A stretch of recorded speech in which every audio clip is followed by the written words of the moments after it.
Hey, Brian. So the Titans are second in the NFL, giving up 80, basically 87 rush yards a game. Mhm. The Niners need to run the ball to be successful. They need to. That is tantamount to success. If they are forced to pass, then things tend to go wrong. Would you say that is the biggest challenge the Niners face, or could it be something else? Could it be still the lack of guys in the secondary? Could the weak link still be Josh Norman, for instance?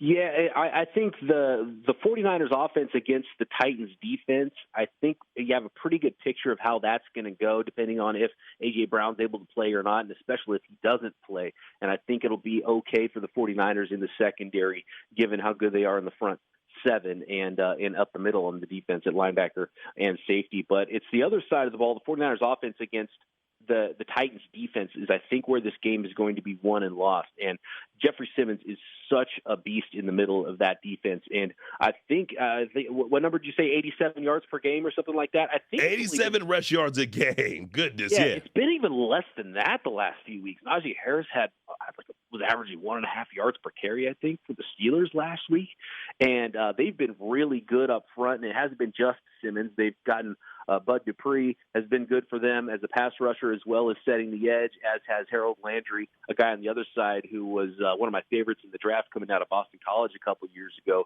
And I think they stole him in the second round, and he's been pretty good setting the edge against the run and as a pass rusher as well. So it's a group effort over there, and they've been very good against the run. And so that'll be what's interesting to me is what the 49ers do if they're not able to run the ball. I think they'll try to get outside and be creative with things and try to get some guys in space, and I think that calls for a Deebo Samuel type of a game, in my opinion, and a lot of George Kittle in this game, and a lot of catch and run and trying to get guys in space.